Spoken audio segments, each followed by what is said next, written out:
Assalamualaikum warahmatullahi wabarakatuh.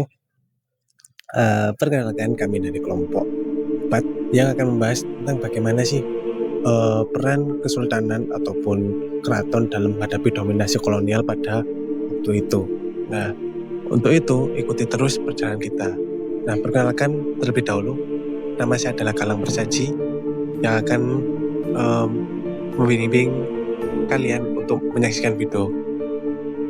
Dan perkenalkan, nama saya Jovan Amir Setio dan rekan saya. Dan perkenalkan, nama saya Muhammad Arham Al-Farisi. Perkenalkan teman-teman, nama saya Rama Kaduharlan. Dan mari kita simak video pembelajaran dari kita semua. Terima kasih. Baik guys, lanjut ke bagaimana sih peran dominasi Kesultanan Yogyakarta dalam menghadapi dominasi kolonial. Yang pertama itu akan saya jelaskan bagaimana sih awal terbentuknya awal peran dominasinya. Nah, di era Hamengkubuwono II, beliau itu menolak semua aturan-aturan yang dibuat oleh Jenderal Gubernur Willem Daendels. Nah, beliau menolak sehingga terjadilah pengasingan yang dilakukan oleh kolonial Belanda terhadap Hamengkubuwono II. Selanjutnya rujuklah perang-perangnya menuju ke perang Geger CPI. Geger CPI itu apa? Yakni dominasi kolonial yang mencapai titik paling kelam pada Juni tahun 1812. Nah, pasukan Inggris itu menyerbu Keraton Jogja. Dalam peristiwa Geger CPI ini, Keraton Jogja itu berhasil diduduki dan kejayaannya dijarah. Meskipun Keraton Jogja itu berhasil diduduki dan kejayaannya dijarah, tapi kesemangatan keraton itu tetap ada dalam merebut dominasi kolonial pada waktu itu. Jadi kalau kita simpulkan, meskipun pada peristiwa Geger CPI keraton itu sudah dikuasai oleh kolonial sepenuhnya, tetapi semangat untuk merebut kembali keraton pada waktu itu sangat bisa diapresiasi dan banyak sekali menimbulkan dendam amarah rakyat Jawa terhadap kolonial pada waktu itu, sehingga terjadilah Perang Jawa. Nah, untuk Perang Jawa gimana akan diselanjutkan oleh teman saya dalam penjelasannya. Oke, lanjut. Oke teman-teman, sekarang kita akan lanjut ke salah satu perang Diponegoro atau kita biasa menyebutnya dengan Perang Jawa. Perang ini merupakan salah satu simbol perlawanan terbesar dari rakyat Indonesia dalam menghadapi kolonialisme bangsa Belanda terhadap negeri kita. Dan perang ini dipimpin oleh Pangeran Diponegoro yang merupakan salah satu bangsawan dari Kesultanan Yogyakarta Hadiningrat.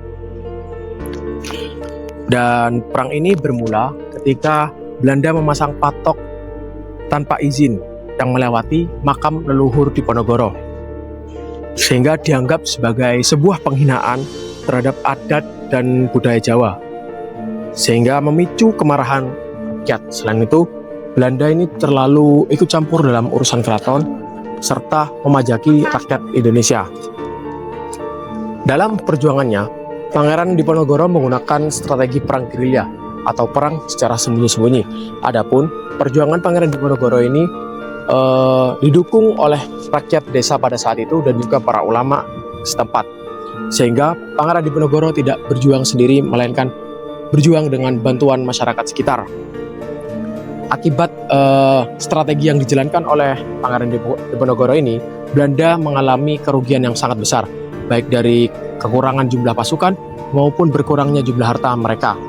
Meskipun berakhir dengan kekalahan, Perang Jawa ini menjadi simbol perlawanan Keraton Yogyakarta dalam melawan kolonialisme Belanda. Dan perjuangan Pangeran Diponegoro akan dikenang sebagai bentuk keberanian dalam mempertahankan kehormatan bangsa dan adat suku Jawa. Terima kasih. Baik teman-teman, saya akan melanjutkan teman-teman saya tadi, yaitu tentang peran keraton dalam mempertahankan kedaulatan dan identitas Jawa. Yaitu pertama, keraton sebagai benteng pertahanan fisik dan jiwa. Sejak berdirinya keraton bukan sekedar istana megah, melainkan pusat perlawanan terhadap penjajahan melalui perang besar, yaitu Perang Jawa yang dipimpin oleh Pangeran Diponegoro.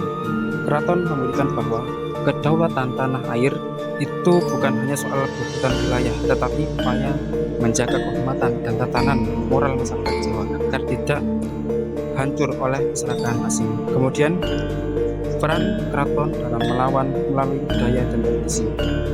Ketika senjata mulai diam, keraton mengubah strategi perjuangan melalui jalur seni dan tata kerama.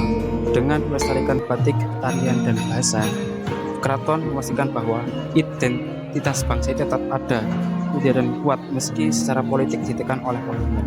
Dengan strategi tersebut berhasil menjaga hati dan pikiran rakyat agar tetap setia pada akar budayanya.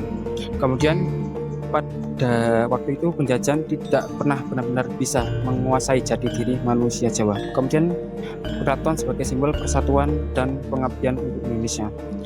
Karena kekuatan utama keraton terletak pada konsepnya, yaitu manunggaling kawula Gusti, yaitu artinya bersatunya pemimpin dengan rakyatnya yang memiliki hubungan yang sangat erat agar bisa mencapai puncaknya saat kemerdekaan Indonesia, di mana Sultan Hamengkubuwono IX itu dengan tulus mengintegrasikan bahwa keraton ke dalam republik hingga saat ini, sehingga keraton tetap tegak sebagai mercusuar identitas yang membuktikan bahwa tradisi masa lalu adalah fondasi kuat untuk melangkah menuju masa depan.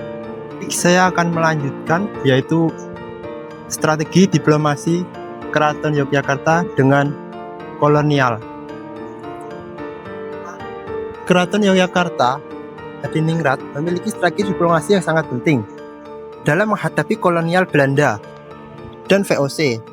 Sejak berdirinya melalui perjanjian Giyanti, keraton memiliki jalur negosiasi dan kerjasama politik untuk menjaga supaya keraton ini bisa stabil.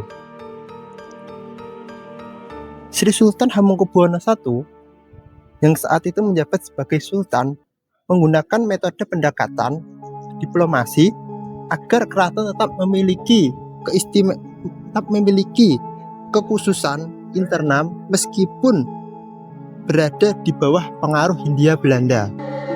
Kemudian strategi diplomasi ini berhasil menjaga keberlangsungan keraton hingga masa kemerdekaan Indonesia hingga pada zaman Sri Sultan Hamengkubuwono yang ke-9, kemudian yang mendukung Republik Indonesia dan menjadikan Yogyakarta sebagai daerah istimewa dan memiliki peran penting dalam sejarah dan kemerdekaan Republik Indonesia.